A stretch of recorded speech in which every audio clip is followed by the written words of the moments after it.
کوئی بزرگ تھے، ان سے ان کے چاہنے والوں نے سوال کیا کہ فلاں عابد، اس کے بارے میں لوگ کوئی اچھی بات نہیں کرتے، طعنہ زنی کرتے ہیں، ان پہ بات کرتے ہیں، آپ ان کے بارے میں کیا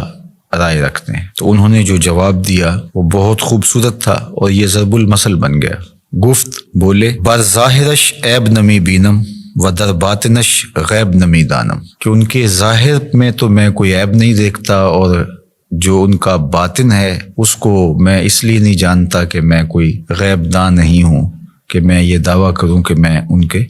اندر کو دیکھتا ہوں۔ فرماتے ہیں کہ جس شخص نے پارساؤں والا لباس پہنا ہو تو اس کو تو پارسا ہی سمجھ، چونکہ ظاہر کے مطابق تمہیں گمان رکھنے کا حکم دیا گیا ہے۔ تجھے کھودنے کی، کریدنے کی اور اس کے معاملات میں گہرا غور و تفحص کرنے کی ضرورت نہیں ہے، اس لیے کہ جو محتسب ہوتا ہے اس کو گھر کی تلاشی نہیں لینی ہوتی،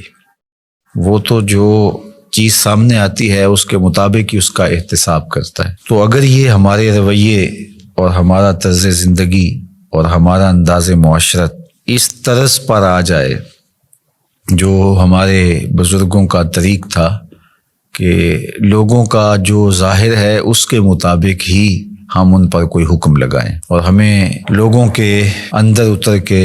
اور لوگوں کی ٹو میں جا کے گہری تفتیش کرنا اور لوگوں کو کریدنا، یہ تو بتایا ہی نہیں گیا۔ لا تجسسوا، ہمیں تو یہ کہا گیا ہے کہ تم جاسوسی نہ کرو۔ تو آج ہمارے جو رویے ہیں وہ بالکل اس کے برعکس ہیں۔ ہم وہاں تک اتر جاتے ہیں لوگوں کے حوالے سے اور بدگمانیوں کو پھر پالتے ہیں، اور پھر ان بدگمانیوں کے مطابق اپنا ذہن بنا لیتے ہیں اور پھر باقاعدہ اس کو آگے منتقل کر دیتے ہیں۔ تو بعض اوقات ہمارے غلط اندازے کی وجہ سے کسی شخص کی تصویر معاشرے میں ایسی چلی جاتی ہے جو کہ اس کی حقیقی تصویر نہیں ہوتی۔ اگر وہ برا ہے بھی، اس کی عادات میں اور اس کے رویوں میں، اس کے طرز زندگی میں وہ چیز ہمیں دکھائی نہیں دے رہی، تو اس کا باطن اللہ کے سپرد ہے۔ ہمیں باطن ٹٹولنے کی ضرورت نہیں ہے، ہم تو حکم ظاہر پہ لگائیں گے۔ تو اس لیے شیخ سعدی شیرازی علیہ رحمہ نے، اللہ ان کی قبر پہ کروڑوں رحمتوں کا نزول فرمائے، انہوں نے اس حکایت کے اندر بزرگوں کا خوبصورت کردار بیان کیا ہے کہ تم لوگوں کے ظاہر پہ نظر رکھو، اور جو تمہاری رائے ہے وہ ان کے ظاہر کے مطابق ہی ہونی چاہیے، اور ان کو کرید کر کے اور ان کے معاملات کے اندر بہت آگے جا کر کے ان کو تلاش کرنے کی کوشش نہ کرو۔ ہمارے صوفیہ نے ایک بڑی خوبصورت بات کی ہے، وہ فرماتے ہیں کہ اگر تمہیں عیب دیکھنے کا شوق آ جائے تو اپنے اندر اتر کے دیکھ لو، چونکہ تم جو دیکھو گے تمہارا اپنا ضمیر اس کی نفی بھی کر سکے گا اور اس کا اثبات بھی کر سکے گا، اور اگر تمہیں خوبی دیکھنے کا شوق ہے تو وہ دوسروں کے اندر دیکھو،